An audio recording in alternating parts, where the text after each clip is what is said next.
Muito bem, boa noite, ou bom dia, ou boa tarde. Espero encontrá-los bem, espero que vocês estejam aproveitando o curso.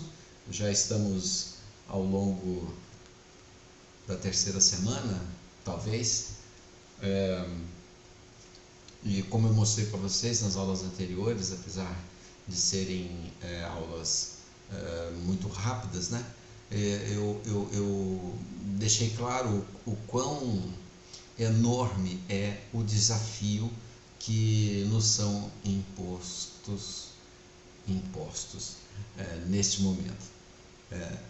É um momento delicado da educação, nós estamos criando o futuro, estamos criando o ambiente no qual nossos filhos estarão, estamos criando o mundo que eles vão herdar. Como vocês podem ver, pela minha idade, eu participei do processo de criação do mundo que vivemos hoje. Apesar de eu detestar usar aquela frase, no meu tempo era tal coisa, no meu tempo era tal coisa, isso é besteira, o meu tempo é agora.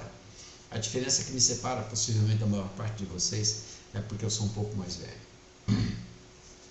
Mas sendo um desafio grande para o professor e sem que eles saibam também é um desafio para os alunos. Eu me tomei a liberdade de exemplificar uma coisa para vocês. Se são professores ou se são técnicos em multimeio didáticos ou se são professores que estão se especializando ou vice-versa, é muito importante procurar coisas assim que sejam muito inspiradoras, muito diferentes. E eu vou mostrar aqui para vocês um livro que me deixou encantado depois que li e depois me deu assim muitas ideias sensacionais para discutir em sala de aula, e eu garanto que nessas aulas eles foram aulas assim muito bem sucedidas. Veja se você consegue ler, apesar do vídeo estar ao contrário, né? O vídeo está espelhado. Aqui fala, o título é 50 ideias de física quântica. É um livro muito bem escrito, muito bem ilustrado. Você não precisa ser um físico teórico quântico em física quântica para isso. O livro é de Joanne Baker, foi editado pela editora Planeta, e talvez eu tivesse que inverter o vídeo para que vocês pudessem ver melhor, tá? Dá para ver que está espelhado, me desculpem esse detalhe, talvez eu tivesse que espelhar a tela. Eu tenho esse recurso aqui, mas acabei por não fazê-lo. Então são 50 ideias de física quântica. O autor é Jenny Baker e a editora Planeta. É um excelente livro que você tem que pegar e ler. Não adianta, você não vai encontrar um arquivo PDF. Eu até aconselharia não fazê-lo, tá? Se vocês não têm o hábito da leitura, tá aí então o meu humilde convite para que o desenvolvam. Muito bem, hoje vamos falar de um assunto bastante controvertido. Esta aula especificamente eu inseri dentro do contexto porque quando planejamos esse curso, o chat GPT ou GPT não estava tão disponível quanto está hoje, acessível praticamente a todo mundo que tem um computador. Inclusive, recentemente lançaram um aplicativo, um dispositivo móvel, para que você use os mesmos recursos.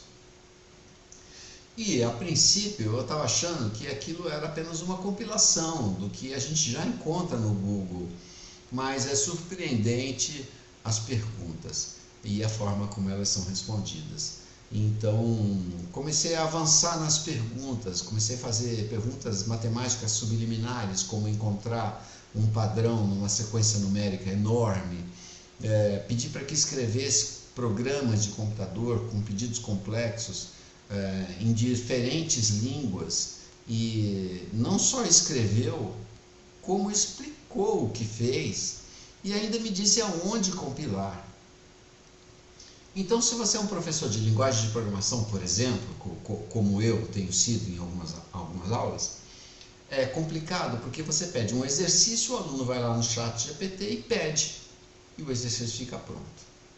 Mas eu percebi uma coisa muito estranha e bastante útil para as nossas observações. Como os alunos em geral têm dificuldade para a interpretação de texto, consequentemente eles têm dificuldade de raciocínio abstrato. Isso não é um defeito cognitivo, é apenas o resultado de um processo educativo que não deu atenção a isso. E eles, consequentemente, têm dificuldade em expressar a complexidade do problema que querem passar para o chat GPT. Então, muitas vezes, eles têm mais dificuldade para pedir o que querem do que exatamente escrever o programa. Então, eu acabei fazendo a experiência. Se você conseguir pedir isso no chat, eu aceito a sua resposta. Mas se você não conseguir, escreva o programa. Então, o ato de pedir acabou induzindo o aluno a um raciocínio abstrato que antes ele não tinha e que acabou se tornando mais fácil compreender a própria linguagem de programação. E eu acho que isso pode ser aplicado em diversas outras matérias. Muito bem, vamos lá para não ficar muito estendido, né? Senão ninguém aguenta. Vamos lá, eu entendo isso. Vamos lá então. Nós vamos começar hoje então, a nossa aula de hoje tem o tema inteligência artificial. Eu escolhi um tema de fundo aí, um cubo muito louco. E vamos ver se a tela não fica muito poluída, né? Assim eu acabo me contradizendo com o que eu estou dizendo. Mas, vamos lá, vamos tocar. Então, inteligência artificial, vamos no primeiro item. Muito bem, a pergunta-chave é, isso funciona? A pergunta é, funciona para quê? Bom, funciona para inúmeras coisas. Você pode criar uma aula, você pode criar um resumo de um texto, você pode criar um resumo de um artigo, você pode perguntar uma data, você pode perguntar sobre um evento, você pode perguntar infinitas coisas até uma certa database, que é onde os dados foram filtrados e inseridos nesse algoritmo especificamente. Mas isso é uma limitação temporária. Eu diria que funciona sim. Funciona em sala de aula se o professor souber usar. Eu descobri uma forma de ficar amigável com isso, já que em algumas salas eu não tenho como fugir, todos os alunos estão diante de um computador com acesso à internet, então não adianta lutar contra isso. Então eu resolvi buscar isso como sendo meu aliado. Então a pergunta funciona? Sim, funciona, desde que você saiba usar, tanto individualmente na sua casa para você, quanto em sala de aula. Mas quais são os parâmetros necessários para que você possa usar? Você já deve ter percebido que existem inúmeros especialistas agora em chat, GPT, inclusive cursos, saiba o que pedir, como pedir, dicas, truques e todo tipo de oportunismo. Mas o nosso assunto é mais sério. Nós falamos sobre educação. Então nós não falamos sobre tutoriais na internet, nós não falamos naqueles vídeos que começam, e aí galera, beleza, dá uma força aí. Clique em OK. Se associe no meu canal, acompanhe as próximas edições. Isso se o cara tiver um mínimo de linguagem aceitável no ambiente educacional, coisa que a maioria deles infelizmente não tem. Apesar de eu já ter dito e enfatizado que há muitos conteúdos interessantes e que valem a pena. Então, uma coisa que você tem que considerar, se funciona para determinadas situações. Quais são os parâmetros? Muito bem. Como pedir? Pedir algo significa que você está entendendo profundamente o que está pedindo, porque está conseguindo se comunicar com a máquina em duas vias, porque ela ouve e te dá um feedback de retorno. Eu pelo menos não tive acesso ainda a esse GPT com uma ferramenta de áudio. Mas você escreve efetivamente, numa linguagem escrita, óbvio, né? E então você tem que pedir de uma forma clara, objetiva e sem pensamentos, sem expressões que levam a segundos entendimentos, porque ela vai tentar interpretar aquilo de alguma forma e nem sempre será como você quer. Então, como pedir, como usar se concatena com a minha primeira pergunta, né? Se funciona ou não, você vai usar nos momentos que são necessários. E o meu conselho é não lute com isso. Use, mas saiba o que é e como está usando. E para finalizar esse bloco, você pode aprender com ela? É claro, muito e muito. Porque diferente de um livro de estudo, onde muitas coisas podem ser agradáveis e outras não, sendo um livro escolar, você tem, querendo ou não, alcançá-lo inteiro, com esse instrumento você pode aprender com ela apenas aquelas coisas que você mais gosta. Mas isso é certo, nem sempre a gente gosta de tudo que aprende. Mas são novos tempos, talvez seja mais importante que o aluno assimile com profundidade os temas que ele gosta, porque são os temas que mais tarde nós alimentamos a expectativa que são com eles que ele vai trabalhar. Mas aí precisamos decidir quais são as bases fundamentais para que ele tenha preparo suficiente para alcançar qualquer tipo de nível de atividade que ele queira. Muito bem.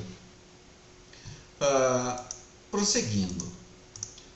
A pergunta que fica então é: o que é que está acontecendo com o pensamento desses jovens no que diz respeito à utilização de ferramentas como essa? Como o próprio Google, o Snapchat e um monte de outras coisas que eles utilizam frequentemente. Está nascendo uma nova mecânica de pensamento. Um pensamento imediatista, altamente objetivo e que quer uma coisa pronta, e se a coisa não estiver pronta, simplesmente não serve. Isso é um problema que os educadores e os técnicos multimeios precisam vencer. Então, essa nova mecânica de pensamento está clara. E é difícil a gente determinar uma resposta para a pergunta que se segue no quadro. Isso é um avanço ou um retrocesso? Por enquanto, eu prefiro ser otimista e dizer que é um avanço. A não ser que a falta de raciocínio lógico e a falta de persistência em encontrar uma resposta e já obtê-la pronta sejam um sinônimo de retrocesso. Então, fica a pergunta, não que eu não saiba responder, mas eu garanto que muitos pensadores da educação ainda não souberam como responder. E eu acho que, então, nós deveríamos regular um pouquinho o acesso a isso, né? De tal forma que ele possa, aos poucos, auxiliar os processos pedagógicos, cujos resultados nós já conhecemos, para somar a essas novas técnicas e que também podemos nos instrumentalizar para mensurar os resultados obtidos. Os alunos entram em sala de aula, entram na escola como uma matéria-prima bruta. Por dentro há um maquinário sofisticado que os trata, lapida, cuida, lava, retira, insere, ensina e depois põe para fora, especificamente no mercado de trabalho, que é o que todo mundo fala. Todo mundo fala em preparar o aluno para o mercado de trabalho, o que não é uma mentira. Mas quem prepara o aluno para empreender? Quem prepara o aluno para o espírito de liderança? Quem prepara o aluno para uma vida plena, para uma vida saudável, uma vida na qual ele não tem apenas como propósito arrumar um bom emprego para servir uma grande empresa e contribuir para que o nosso país ainda seja uma colônia extrativista? E eu digo isso porque falta empreendimento mais do que nós já temos, falta um empreendimento dotado de conhecimento, de domínio de causa, porque nós temos todos os elementos necessários para satisfazer as necessidades de todo o mundo. O Brasil não precisa fazer nenhum tipo de acordo ou de parceria com países cujos recursos naturais estão esgotados, porque é evidente que a parceria que nós tão orgulhosamente ostentamos é uma parceria que simplesmente visa nos explorar. E se nós temos uma mão de obra cujo desejo é ser explorado, então é tudo de bom. Então vamos continuar assim. Esse é o momento em que a educação deve ser refletida, repensada, e a utilização de instrumentos em sala de aula deve ter diversos propósitos, além daquele que é a transmissão de conhecimento. Ok? No próximo eu reservei aqui para vocês uma outra questão. Como usar? Eu não usei um ponto de interrogação, porque eu acredito que esta é a forma de usar essa ferramenta. Você vai usar como uma fonte de informação imediata, mas ela precisa ter critérios e você tem que ser, com perdão da redundância, criterioso o suficiente para poder determinar se aquelas informações são de fato úteis. Você precisa ter uma referência de leitura, você precisa ter um pouco de conhecimento antes de solicitar essa leitura pronta. Mas isso parece um paradoxo, né? Uma vez que você busca o que vai ser lido ali mesmo. Mas uma referência de leitura extra é importante. é importante pensar como outros seres humanos estão pensando, não exatamente como a inteligência artificial está pensando, que, aliás, diga-se de passagem, no meu ver, ela é tão inteligente quanto é artificial. E, ao fim, a criação colaborativa. Caímos num ponto já tocado 2 vezes em outras aulas.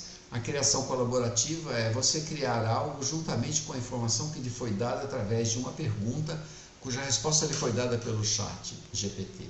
Como? Como juntando o que você sabe com o que ele já te deu, como se fosse o resultado de uma pesquisa, e criando um terceiro produto absolutamente original.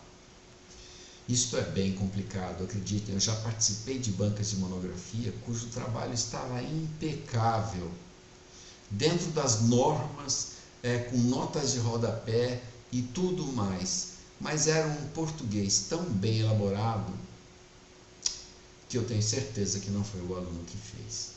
Se ele pagou para uma outra pessoa fazer, eu ainda perdoo, porque pelo menos uma outra pessoa fez.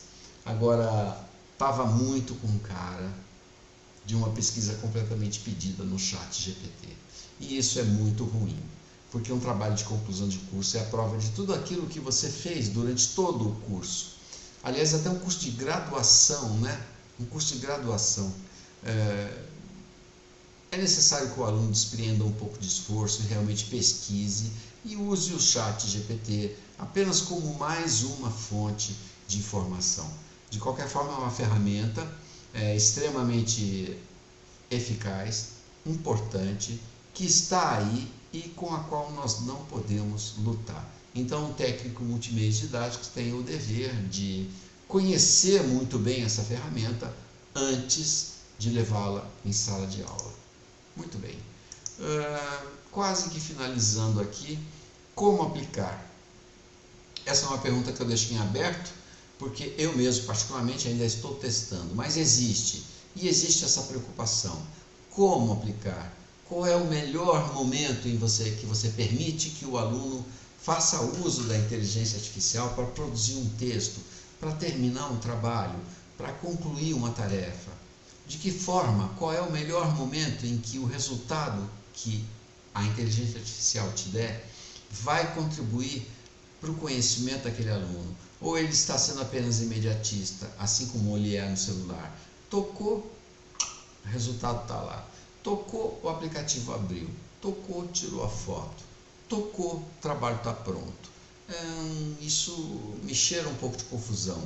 Nós estamos numa época de tecnologia em sala de aula, em educação, em multimeios didáticos, delicada.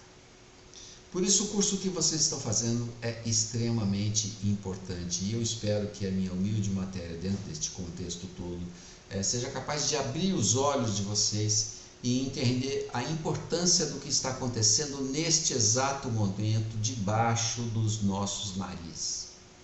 E nós temos que fazer alguma coisa para conter isso.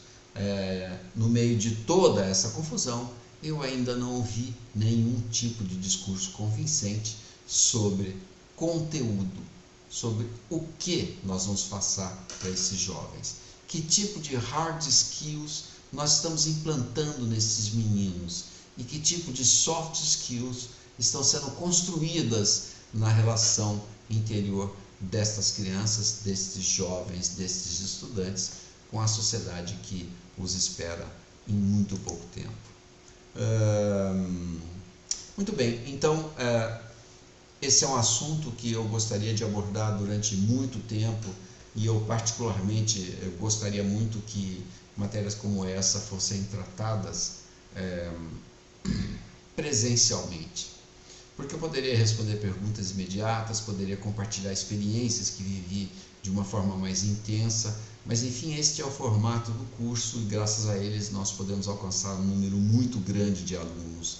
Então eu espero que essas parcelas de conhecimento que eu tenha discutido aqui com vocês nessas aulas online, espontaneamente, não estou com nenhum roteiro nas mãos, nem uma apostila, nem nada, estou compartilhando com vocês um conhecimento vivido por mim, classificado e organizado e trazido aqui de forma que possa dar a vocês uma visão minimamente saudável, torná-los competitivos, empáticos ao trabalho e também cientes da importância da nossa presença e também, sendo redundante, do trabalho que estamos desenvolvendo com essa geração que chega agora. Certo, gente? Então, beleza, muito obrigado pela atenção nessa nossa 7ª aula, e como eu já venho dizendo anteriormente, acabei de dizer a 7ª, então provavelmente é a 8ª. Então, se eu não estiver enganado, a nossa próxima aula é a 8ª. Um abraço, obrigado, gente.